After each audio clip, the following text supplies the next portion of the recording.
हाय, मैं मारिया हूँ। आप गोल्डन न्यूज चैनल देख रहे हैं। 16 अगस्त 2020 अब सुर्खियों में है। यूएई ने हसन रूहानी के बयान का विरोध करने के लिए ईरानी प्रशासक को बुलाया। स्कूल खोलने के निर्णय से कोरोना ब्रिटिश विशेषज्ञों में वृद्धि हो सकती है। ब्राजील से चीन आने वाले चिकन विंग्स में कोरोना वायरस का पता चला। गाजा पर इस्राएली हवाई हमले का यह लगातार 5वां दिन है। अब सुर्खियों का विवरण। आप गोल्डन न्यूज चैनल देख रहे हैं, कृपया सब्सक्राइब और शेयर करें। यूएई ने हसन रूहानी के बयान का विरोध करने के लिए ईरानी प्रशासक को बुलाया। संयुक्त अरब अमीरात यूएई ने ईरानी राष्ट्रपति हसन रूहानी की इसराइल के साथ एक समझौते पर टिप्पणी का विरोध करने के लिए ईरानी विदेश मंत्री अहमद दावुतोगलू को तलब किया है। इमरती के अधिकारियों ने राष्ट्रपति रूहानी के ईरानी प्रभारी D39 एफएस के धमकी भरे बयान के खिलाफ विरोध दर्ज किया और विरोध का एक पत्र ईरानी प्रभारी DFA को भेजा गया। ईरानी राष्ट्रपति हसन रूहानी ने चेतावनी दी है कि संयुक्त अरब अमीरात इजरायल संबंध एक बड़ी गलती है और इस क्षेत्र में इजरायल के पैर जमाने के लिए गंभीर परिणाम है। यह याद किया जा सकता है कि 13 अगस्त को यूएई और इजरायल के बीच एक शांति समझौता हुआ था, जिसके तहत दोनों देशों के बीच कूटनीति शुरू करने का निर्णय लिया गया था। इस निर्णय का स्वागत संयुक्त राज्य अमेरिका सहित यूरोपीय देशों ने किया, जबकि ईरान और तुर्की सहित अधिकांश इस्लामिक देशों ने पेट में अल अक्सा मस्जिद की बराबरी कर ली। ईरानी राष्ट्रपति हसन रूहानी ने कहा कि यह सौदा अमेरिकी राष्ट्रपति डोनाल्ड ट्रंप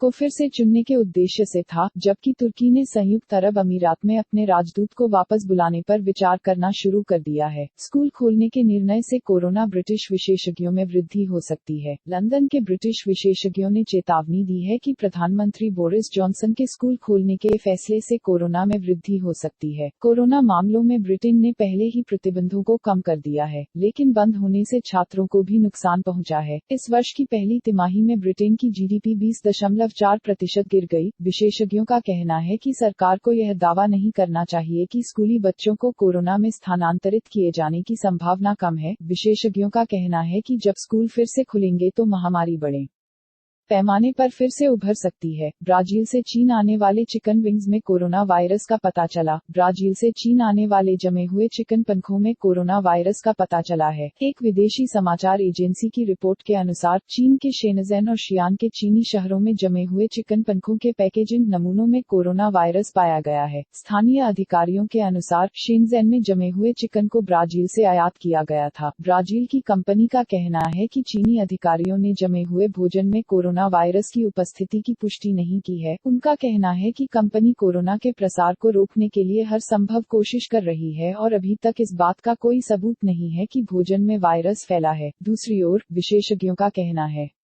कि वायरस 2 साल के लिए -20 डिग्री सेल्सियस तक जीवित रह सकता है, लेकिन अभी तक कोई ठोस सबूत नहीं है कि जमे हुए भोजन से कोरोना वायरस फैल सकता है। अमेरिकी खाद्य एवं औषधि प्रशासन और कृषि विभाग भी एक संयुक्त बयान में कहा गया है कि भोजन या खाद्य पैकेजिंग में कोरोना वायरस का कोई सबूत नहीं था। विश्व स्वास्थ्य संगठन के आपातकालीन कार्यक्रमों के प्रमुख माइक रयान कहते हैं कि लोगों को भोजन और खाद्य पैकेजिंग या खाद्य वितरण से डरना नहीं चाहिए। यह माना जाता है कि ब्राजील कोरोना वायरस के मामलों के मामले में दूसरा देश है जहां 177,000 लोग घातक वायरस से मर चुके हैं, जबकि संक्रमित रोगियों की संख्या 3.3 मिलियन से अधिक है। गाजा पर इस्राएली हवाई हमले का यह लगातार 5वां दिन है। इजरायल ने लगातार 5वें दिन गाजा पर हवाई हमले किए, जिससे कई लोग घायल हो गए। इजरायली रक्षा मंत्रालय ने नवीनतम हमलों की पुष्टि की है, जिसमें दावा किया गया है कि उन्होंने हमास के ठिकानों को निशाना बनाया और वे गाजा से रॉकेट हमलों और इजरायल के क्षेत्र में हीलियम गैस के गुब्बारे भेजने के जवाब में थे। दूसरी ओर, इजरायल गाजा सीमा बाड़ पर तनाव फिर से बढ़ रहा है। फिलिस्तीनियों द्वारा घेराबंदी के खिलाफ विरोध प्रदर्शन जारी है। गाजा के स्वास्थ्य मंत्रालय के अधिकारियों के अनुसार इजरायल ने सीमा पर निहत्थे प्रदर्शनकारियों पर गोलियां चलाईं। 4 फिलिस्तीनी युवकों को गंभीर रूप से घायल कर दिया। गोल्डन न्यूज चैनल देखने के लिए धन्यवाद। हमारे चैनल को सब्सक्राइब करें और इस वीडियो को शेयर करें। एक अच्छा दिन है।